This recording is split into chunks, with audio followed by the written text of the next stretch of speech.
मिलिंद नार्वेकर मुख्यमंत्र्यांच्या भेटीसाठी सागर बंगल्यावर गेलेत। उद्धव बाळासाहेब ठाकरे पक्षाचे नेते मिलिंद नार्वेकर देवेंद्र फडणवीसांच्या भेटीसाठी गेल्याची माहिती मिळते। मिलिंद नार्वेकर मुख्यमंत्र्यांच्या भेटीसाठी दाखल झालेत। सागर बंगल्यावर ते गेल्याची आता माहिती मिळते। उद्धव बाळासाहेब ठाकरे पक्षाचे महत्त्वाचे नेते असलेले मिलिंद नार्वेकर मुख्यमंत्र्यांच्या भेटीसाठी आता सागर बंगल्यावर दाखल झाले। महत्त्वाची बातमी सध्या आपण पाहतोय। मिलिंद नार्वेकर मुख्यमंत्र्यांच्या भेटीसाठी गेलेत।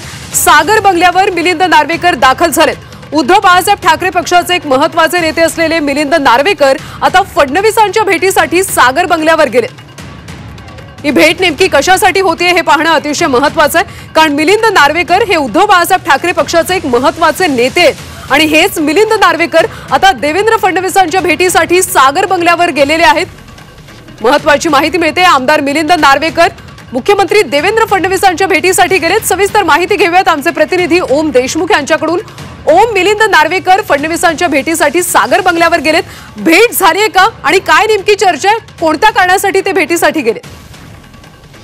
महत्त्वाची आणि मोठी बातमी आहे। उद्धव बाळासाहेब ठाकरे पक्षाचे दोन मोठे नेते, उद्धव ठाकरेंचे स्वीय सहाय्यक असलेले आमदार मिलिंद नार्वेकर आणि त्यासोबतच उद्धव ठाकरेंचे निकटवर्तीय मानले जाणारे सुभाष देसाई जे माजी मंत्री आहेत आणि शिवसेनेचे महत्त्वाचे नेते आहेत, हे दोन महत्त्वाचे नेते मुख्यमंत्री देवेंद्र फडणवीस यांच्या भेटीसाठी दाखल झालेत।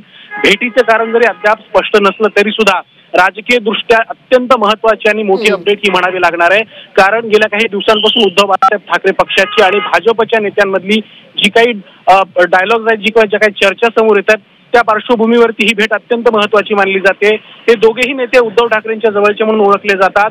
सामनामधून गेल्या काही दिवसांपासून भाजप आणि देवेंद्र फडणवीस यांचं जे काही कौतुक केलं जाते त्या सगळ्याच्याच पार्श्वभूमीवरती ही भेट महत्त्वाची मानली जाते। वरकरणी काही सूत्रांनी ही माहिती दिली की काही विकास कामांच्या संदर्भात ही बैठक होते, मात्र तरी सुद्धा जे टायमिंग साधलं जातंय त्या टायमिंगची चर्चा आहे आणि या टायमिंग वरती अशा प्रकारची भेट होणं हे निश्चितच खूप महत्त्वाचं मानलं जात आहे।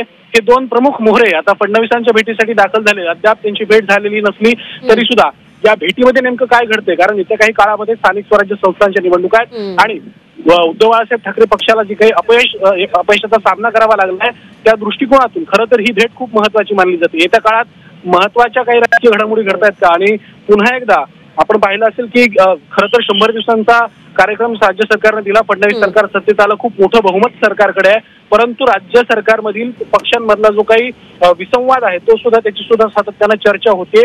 कुठेतरी या घटक पक्षांवर दबाव बनवण्याचा प्रयत्न आहे का? मुख्यत्वे एकनाथ शिंदेंवर। खरं तर गेल्या काही दिवसांपासून शिवसेनेच्या अनेक ठाकरे पक्षाच्या नेत्यांमध्ये किंवा ठाकरे पक्षाला गळती लागेल असे दावे केले जात आहेत, त्यातच हे दोन महत्त्वाचे नेते भेटीला गेले। त्यामुळे भेटीत काय घडतं हे पाहणं महत्त्वाचं आहे। धन्यवाद माहितीसाठी।